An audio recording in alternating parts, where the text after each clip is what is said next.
안녕하십니까. 정성대 교수입니다. 악과 고통의 세미나 수업에 오신 여러분을 환영합니다. 코로나19로 인해 저희 학교뿐만 아니라 한국 사회 전체, 나아가 전 세계가 매우 힘들고 어려운 시기를 보내고 있습니다. 빠른 시일 내에 우리 모두가 코로나19를 이겨내고 즐겁고 유쾌하며 행복한 일상의 삶으로 돌아가기를 희망해 보면서 악과 고통의 세미나 수업을 진행하도록 하겠습니다. 자, 악과 고통의 담론 세미나를 진행하도록 하겠습니다.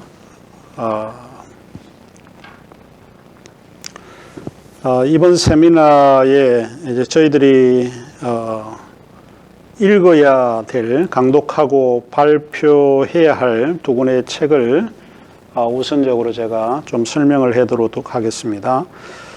첫 번째 시간에서 우리가 읽어야 될 책이 하나님 앞에서 울다, 그 다음에 두 번째로 신앙인을 위한 악과 고통의 담론, 이 두 권을 우리가 읽고 각자 주제들을 좀 발표할 생각이었습니다. 그런데 우리가 15명 이하의 학생들로 구성이 된 세미나일 경우에는 대면에서 보강을 하여 수업을 진행하도록 그렇게 되어 있었는데 이게 너무 보강할 기간이 좀 지나서 제가 이번에는 간단하게 세미나 수업을 먼저 제가 진행하도록 하겠습니다.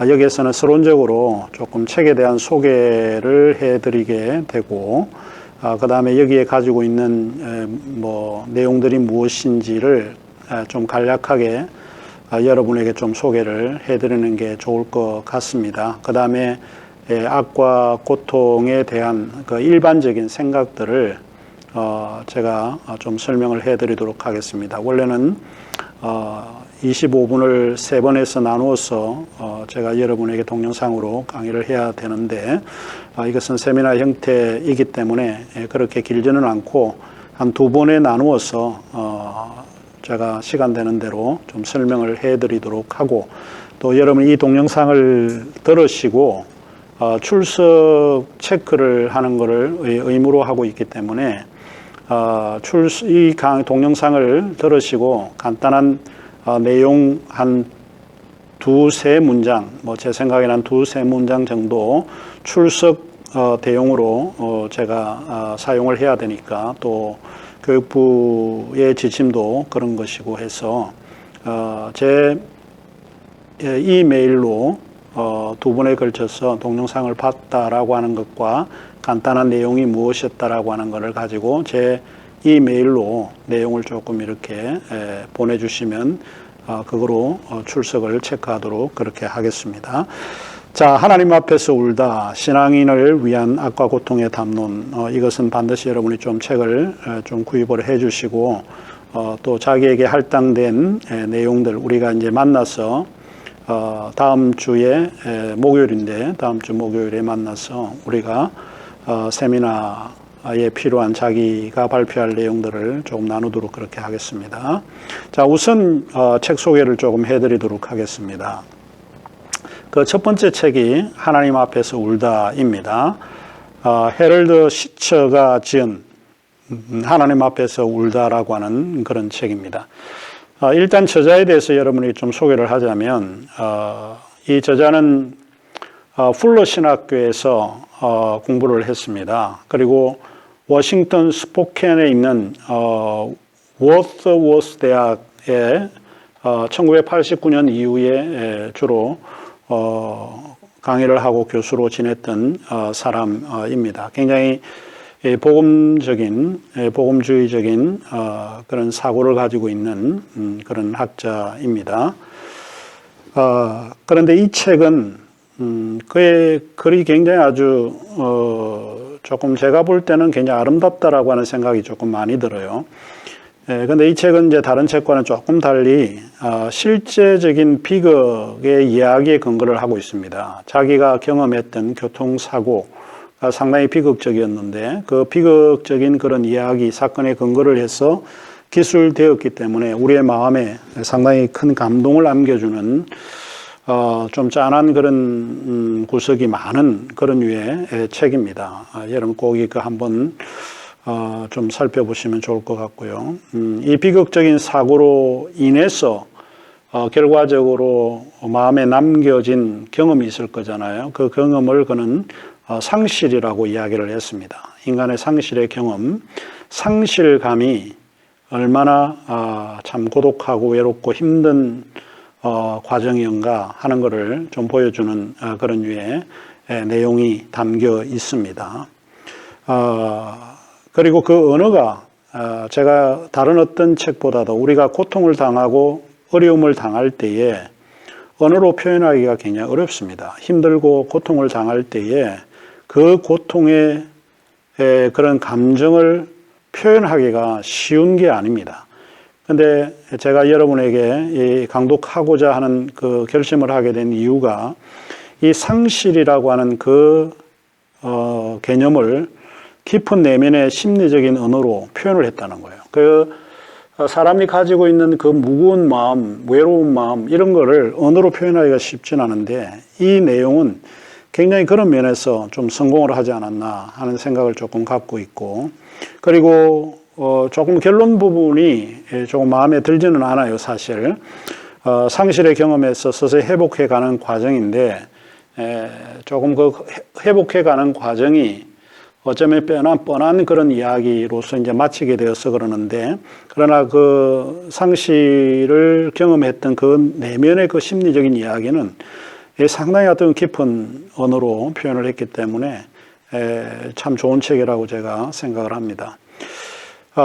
이분이 이제 경험한 거는 이런 거입니다. 이제 1992년 가을인데 제럴드 이제 시처가 사실은 미국 원주민 역사를 가르치고 있는 이제 아내가 린다인데 그 린다와 함께 네 아이들에게 미국인 인디언 생활을 조금 경험시키기 위해서 아이다호 근교에서 열리는 인디언 모임에 참석하기로 이제 결정하고 자기가 가지고 있는 미니밴을 타고 이제 출발을 합니다. 근데 주말에 이제 아내 린다를 보러 온 장모 그 어머니 그레이스도 함께 미니밴을 타고 이제 합류하게 되어서 미국 인디언 이제 생활을 경험하러 이제 가게 되는 거죠. 이제 모임에 도착을 해서 인디안 부족들이 제공하는 저녁 식사를 좀 마치고 여러 행사에 이제 참석을 하게 되고 또 인디언들이 행하는 뭐 이런 거를 조금 경험을 하게 됩니다. 그리고 나서 이제 저녁 8시 15분에 되는데 이제 아이들이 빨리 이제 집에 가자 뭐 그렇게 이제 조금 보채기도 하고 그래서 이제 아이들이 집에 가자고 하는 말에 이제 그곳 사람들과 작별 인사를 하고 이제 짐에다가 그 미니밴에다가 이제 싣고 이제 집으로 이제 출발을 하게 됩니다. 날은 이제 8시 15분 이상이 되었으니까 이미 어두운 상태였고 집을 향해 한 뭐 10분쯤 달리고 있었다고 보는데 고속도로 맞은편에 차량 한 대가 아주 빠른 속력으로 달려오는 것을 이제 보게 됩니다. 마침 그 길이 커브길이라 속도를 조금 자기는 늦추었지만 맞은편에 달려오는 차가 곧바로 중앙선을 넘어 이 시처의 미니밴을 들이받고 맙니다. 그날 맞은편에서 달려오는 차 운전자가 인디언이었습니다.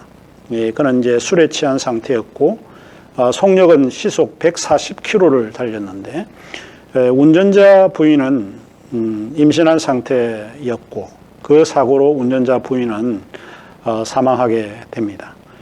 그날 사고로 이제 아내 린다 뭐 결혼 생활을 약 한 4년 이상 결혼 생활을 한 상태였고 아내 린다와 두 아이가 즉사하고 또 집을 방문했던 장모 그레이스도 이제 죽게 됩니다. 그러니까 결국은 4명이 죽고 본인과 시처와 두 아이만이 이제 살아남게 되는 참 비극적인 사건이 일어나게 된 거죠. 시체는 당시 8살이었던 딸 캐더린과 7살이던 아들 데이비드와 병원으로 옮겨 이제 생명을 건졌습니다. 사실 이제 시체는 결혼을 하자 한 12여 년 동안 아이를 갖지 못했습니다. 그래서 이제 아이가 많아져서 주변의 교회 사람들이나 여러 사람들이 참 하나님의 은총을 받았다 이런 축복의 이야기도 많이 들었던 그런 상황이었는데 이제 두 아이를 잊고 장모도 아내 부인도 이제 죽게 된 거죠. 시체의 이제 이 비극적인 사고가 사실 그의 모든 삶을 변화시켰습니다. 이 책을 짓게 된 거는 이런 사고가 있었던 금방 지은 것이 아니고 이제 사고의 기억들이 좀 서서히 사라지게 될 때 옛날 것을 이제 기억하면서 이 책을 저술하게 된 책입니다. 그 경험을 이제 시체는 뭐라고 이제 부르는가 하면 상실이다 이렇게 부르고 있고 그 내용을 기술한 책이 바로 하나님 앞에서 울다입니다. 책이 아주 매력적이고 좋은 책입니다. 그리고 아마 여러분이 한 이틀이면 읽어낼 수 있는 그런 거죠. 이런 사고는 사실 삶을 굉장히 혼란스럽게 합니다. 살아남은 그 아이들 역시 말 못할 비탄과 공포를 경험했을 것으로 보이고, 그 아이들이 당하는 그런 심적인 상황도 어느 누구도 이해할 수 없을 거라고 생각을 하게 되는 거죠. 그리고 뿐만 아니고 이제 이런 사고로 인해서 직장이나 가정 이런 것이 다 붕괴가 되는 그런 거고 모든 삶 자체가 허무하게 되고 결국 밤새 눈물로 지새워야 되는 그런 생각이 아니었을까 합니다. 그래서 이 사고라고 하는 게 그런 거죠. 사람들은 누구나 예외 없이 상실을 경험을 합니다. 그러나 그 상실의 경험이 이와 같은 비극적인 사고로 인해서 내려지는 상실은 조금 다르지 않을까 하는 그런 생각을 조금 하게 됩니다. 그가 이제 들어가면서 한 말 가운데 좀 제가 기억이 나는 것이 상실은 불치의 병과 같다. 그러니까 이 고치기가 굉장히 어려운 거. 사라질 것 같으면서도 다시 일어나고 또 되살아나는 그런 이제 불치의 병과 같다. 이렇게 표현을 했는데 이게 상당히 좀 일리가 있는 이야기인 것 같습니다. 그래서 이 삶이 이렇게 살아있는 의식주의 살아있을 때는 얼마나 견디기 힘들겠는가 이런 생각을 조금 하게 되는 거죠.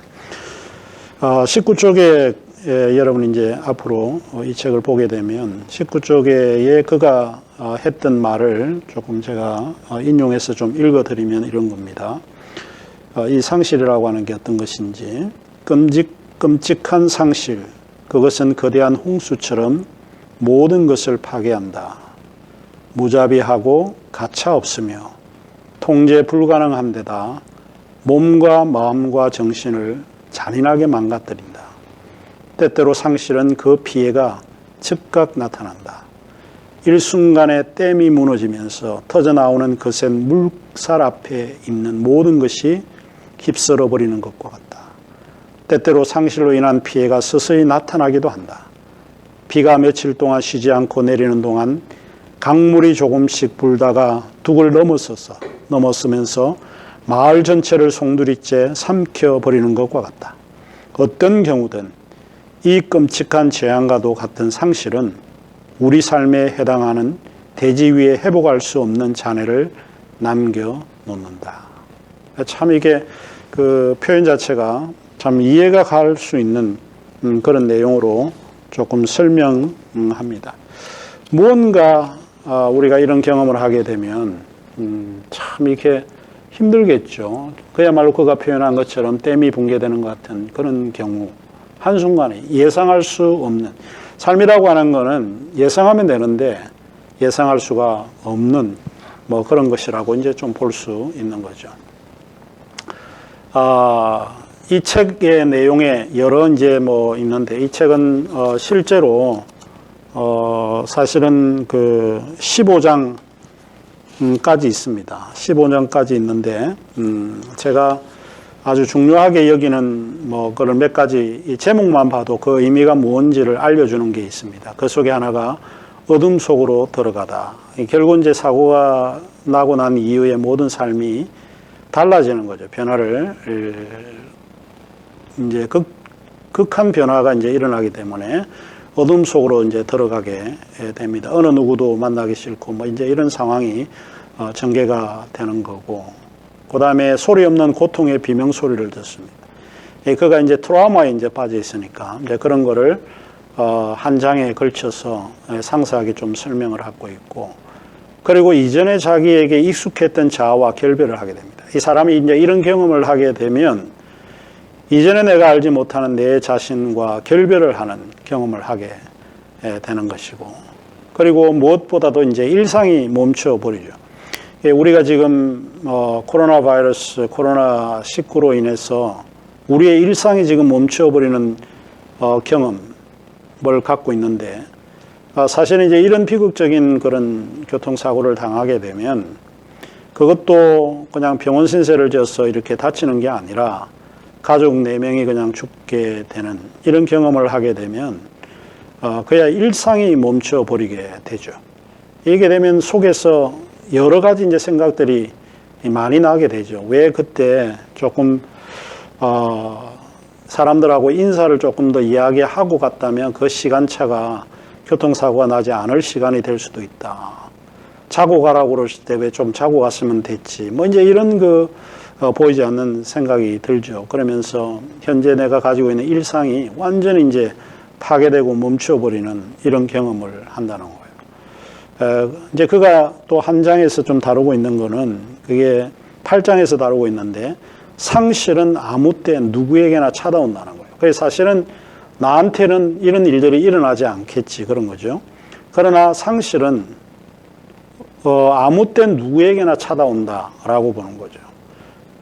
지금 코로나 바이러스 이런 거를 경험한 거는 아마 이전에 없으리라고 생각을 합니다. 이런 우리의 모든 그 일상을 멈추게 본 건 아마 이번이 처음이 아닐까 생각을 하는 거죠. 우리 예측하지 못한 일들이 삶에는 좀 일어날 수 있다는 것을 합니다. 제가 이제 좋아하는 그 구장인데, 왜 나는 아닌가? 그런 거죠. 나는 이 질문이 굉장히 좋다고 생각을 해서 여러분이 좀 이야기를 하는 것인데, 이런 거죠. 어떤 일을 당하고 어떤 불행을 당하게 되면 왜 하나님 나입니까? 내가 왜 불행을 당해야 됩니까? 이렇게 이제 질문을 하게 되는데, 이 시처는 반대로 질문을 하는 거예요. 왜 나는 아닌가? 왜 나는 죽지 않고 살았나? 여기에서 그는 하나님의 그 은혜, 하나님의 은총을 아주 조금이나마 이제 경험하게 되는 이런 겁니다. 내가 살아있기 때문에 이게 하나님의 은총이다라고 하는 것을 하게 됩니다. 이제 그 또 다른 장에서 그 이야기를 하고 있는데, 이런 일을 당할 때 하나님은 침묵하신다는 거예요. 이런 일이 있을 때 하나님이 뭔가 우리에게 그의 섭리로 우리를 가르쳐 주시고 이야기를 해 주셔야 되는데, 이런 일을 당할 때 실제로 하나님은 침묵하신다는 거예요. 그 하나님이 침묵하신다, 그게 이제 아마 11장에 나오는 내용인데, 제가 15장 가운데서 한 6장만 아주 중요한 거를 여러분에게 좀 소개를 해드리는 겁니다. 그 다음에 이제 두 번째 책은 이제 저의 책인데, 신앙을 위한 악과 고통의 담론입니다. 제가 미국 유학을 할 당시부터 시작을 해서 이 문제에 대한 책을 많이 강독하고 또 내 경험도 여기에 많이 들어가 있는 책입니다. 그래서 이제 이 책은 이제 4부로 제가 좀 했습니다. 챕터는 굉장히 많습니다. 그런데 이 많은 이제 챕터 가운데 이제 4부로 제가 이제 좀 구분을 해서 조금 이야기를 하고 있는데, 그 일부가 악과 고통의 이제 일반적인 생각을 좀 정리를 했습니다. 이를테면 악이라고 하는 게 사실은 비결정적인 삶의 현상이에요. 우리가 결정된 삶이 아니라 아직 결정되지 않은 데서 일어날 수 있는 거고, 그 다음에 악은 시처가 말한 대로 상실의 감정일 수 있고, 그리고 악은 살아남은 자의 고통일 수 있습니다. 그 악은 삶의 깊은 심연의 거울이기도 하고 또 뭐 악의 여러 형태들 뭐 이런 것들을 이제 종합을 해서 1장에는 이제 그런 생각들을 제가 조금 다뤘고요.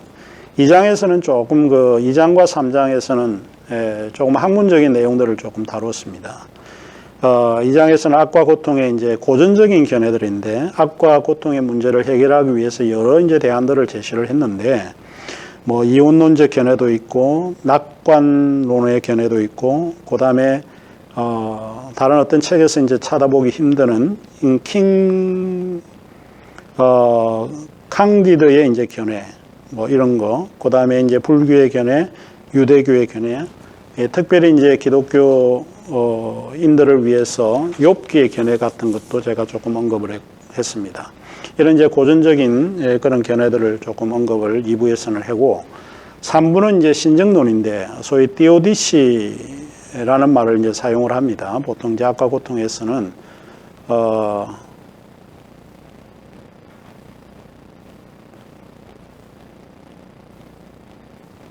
DODC라고 하는 말을 이제 사용을 하는데, 요거 이제 보통 뭐 어떻게 해석을 할까라고 이제 번역을 할까 하는데, 신정론, 이제 신의 정의를 변호해주다라고 하는 말에서 이제 신정론이라는 말을 견해를 썼습니다.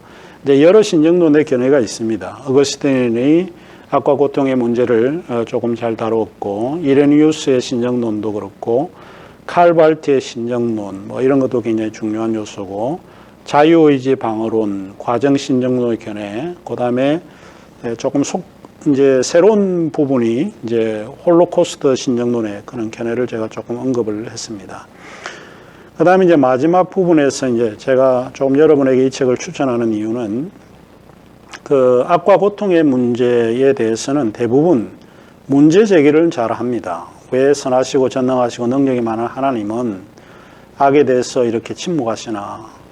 이런 문제 제기는 잘하는데 이제 구체적인 대안들이 굉장히 제한됩니다. 이 단 하나의 대안은 있을 수 없고 구체적인 사안에 따라서 여러 가지 유사한 그 대안들을 좀 제시해주는 뭐 이런 거가 좀 필요하다 보는 거죠. 그래서 4부의 대안적 지혜라고 해서 제가 20장에서 30장까지 그 약 10장에 거쳐서 자, 이런 문제를 당할 때 우리 기독교인이 어떻게 해야 될 건가 라고 하는 것을 조금 다루고 있습니다. 이런 걸 보면 조금 도움이 되지 않을까 생각을 합니다.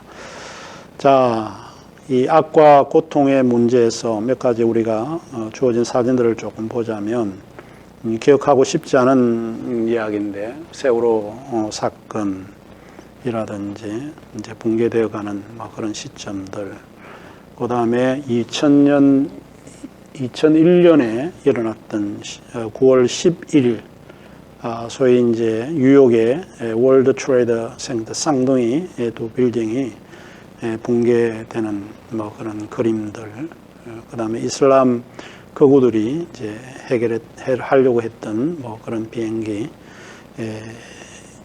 이제 소위 이제 그 건물을 파괴했던 때들이죠.